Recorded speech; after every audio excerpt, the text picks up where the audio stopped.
아울러서 이제 우리 한목적성이라고 나옵니다. 한목적성은 목적이 합치되도록 한다는 의미죠. 그래서 법의 경우는 법에 추구해야 될 가치나 기준, 그래서 우리 한목적성 사고입니다. 자, 그러면 일반적으로 기능의 의미는, 자, 정의가 단순하게 공허한 형식으로 존재하지 않기 위해서는 법이 추구하는 정의를 실현시켜줄 기준이 필요하다는 이야기죠.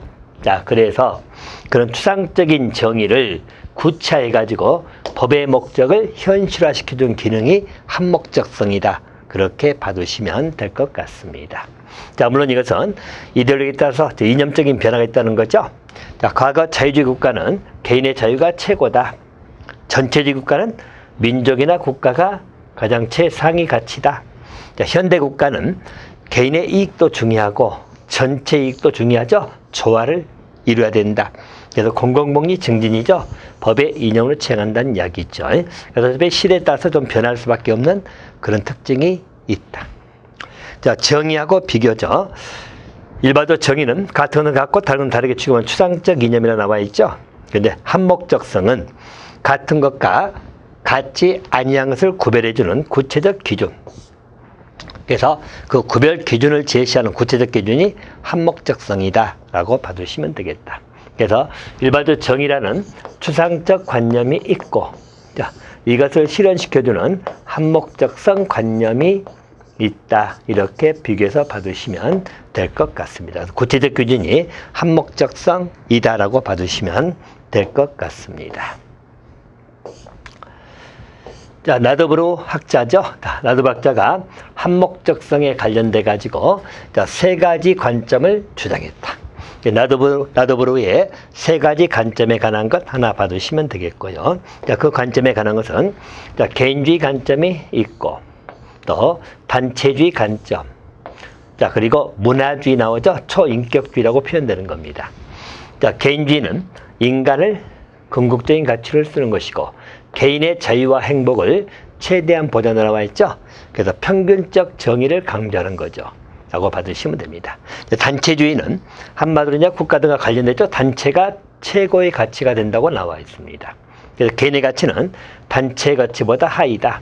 그러다 보니까 개인하고 단체 간의 관계는 배분적 정의죠. 그래서 공법적인 시각이 깔린 게 단체주의 사고다. 이렇게 봐두시면 되겠고요. 자, 문화주의는 여러분들 가톨릭 사회 이념이라고 나와 있죠. 그래서 문화의 가치가 가장 중요하다. 다시 말하면 인간이 만든 문화 또는 작품을 최고의 가치로 신봉하는 게 문화주의. 그래서 개인주의, 단체주의, 문화주의로 구분한 학자는 하고 물어보면 나더브루 이렇게 하나 봐두시면 될 것 같습니다. 자, 또 한 가지 이런 한목적성을 강조하는 법언들이 있죠. 법의 격언이라고 생각하시면 돼요. 법언은 민중의 행복이 최고의 법률이다. 민중의 행복이 최고 법률이다. 이런 것들. 또 국민이 원하는 게 법이다. 이런 시각들은 한목적성을 강조하는 표현들이다. 이렇게 봐두세요. 그래서 이 표현이 나오게 되면 무엇을 강조하는 법언이냐라고 물어보면 한목적성을 강조한다. 라고 봐두시면 되겠습니다. 자, 그래서 한목적성은 그렇게 정돈해 주시고요. 자, 반면에 법적 안정성입니다. 자, 법적 안정성은 법에 의해서 보호되는 사회생활 질서 안정을 의미로 나와 있죠. 그래서 그걸 지켜주는 기능입니다. 자, 법적 안정성이 유지되기 위한 요건이 나옵니다. 이 요건의 문제는 법이 너무 자주 바뀌면 사회도 안정될 수 없다. 그런 것들. 또 법의 제정이 신중해야 되겠죠.